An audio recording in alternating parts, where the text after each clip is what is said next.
बढ़ेंगे आगे, रुक करेंगे अगली बड़ी खबर का। पानीपत की 4 में से 3 सीटों पर त्रिकोणीय मुकाबला। शहरी और ग्रामीण सीट पर 11-11 उम्मीदवार मैदान में हैं। समालखा और इसराना में 7-7 प्रत्याशी मैदान में हैं। प्रमोद विज घर से लेकर बाहर तक घिरे हुए। पानीपत शहरी से बीजेपी प्रत्याशी हैं प्रमोद विज। अब त्रिकोणीय मुकाबला पानीपत की 4 में से 3 सीटों पर देखने को मिल रहा है।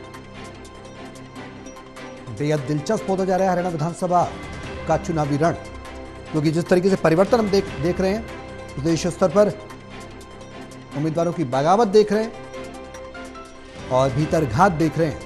क्या कांग्रेस, क्या बीजेपी,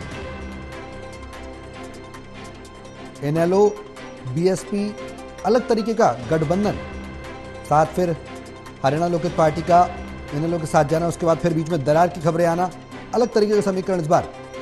उधर चंद्रशेखर रावण की पार्टी एसपी जेजेपी के साथ बेहद दिलचस्प होता जा रहा है हरियाणा विधानसभा चुनाव।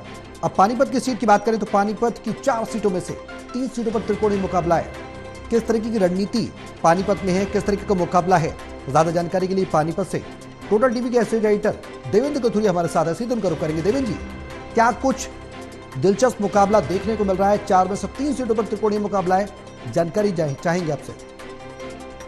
देखिए सौरभ, इस बार चुनाव कुछ अलग तरह का लग रहा है। पानीपत में 4 विधानसभा सीटें हैं। इनमें पानीपत शहरी और पानीपत ग्रामीण और समालखा त्रिकोणीय मुकाबले हो गए हैं। जहां जहां त्रिकोणीय मुकाबले हैं, वहां दोनों नेशनल पार्टी बीजेपी और कांग्रेस को नुकसान जरूर होगा।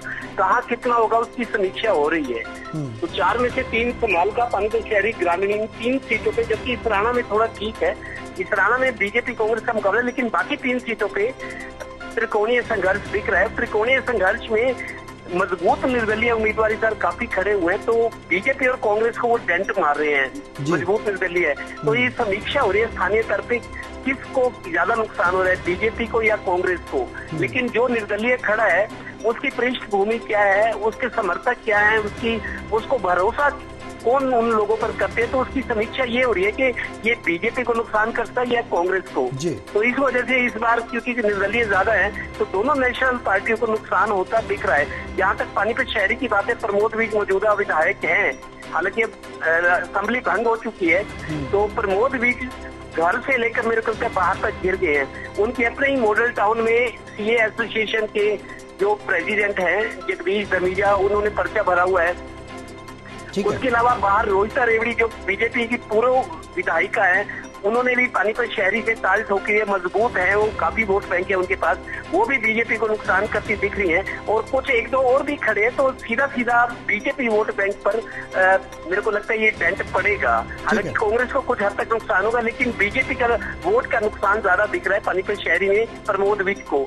उसी हिसाब से पानीपत ग्रामीण में भी बीजेपी के महिपाल ढांढा है, और उधर निर्दलीय विजय जैन जो कांग्रेस का टिकट मांग रहे थे, वो भी मजबूत है। और कांग्रेस धीरे धीरे मेरे को लगता है इंप्रूव करी। अगर कांग्रेस फाइट में आती है तो मुकाबला त्रिकोणीय होने के आसार बने हुए हैं। ऐसी स्थिति समालखा में है।